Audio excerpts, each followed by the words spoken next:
Lecture du livre des Actes des Apôtres.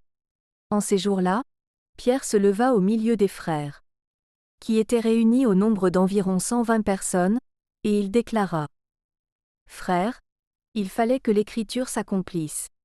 En effet, par la bouche de David, l'Esprit Saint avait d'avance parlé de Judas, qui en est venu à servir de guide aux gens qui ont arrêté Jésus. Ce Judas était l'un de nous et avait reçu sa part de notre ministère.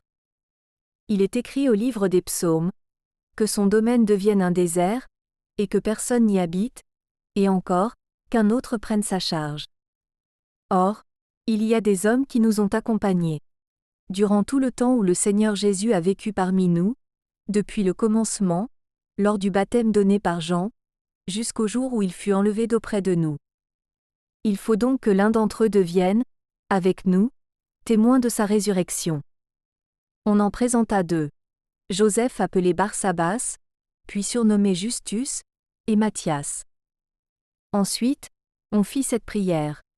Toi, Seigneur, qui connais tous les cœurs, désigne lequel des deux tu as choisi pour qu'il prenne, dans le ministère apostolique, la place que Judas a désertée. En allant à la place qui est désormais la sienne. On tira au sort entre eux, et le sort tomba sur Matthias, qui fut donc associé par suffrage aux 11 apôtres. Parole du Seigneur.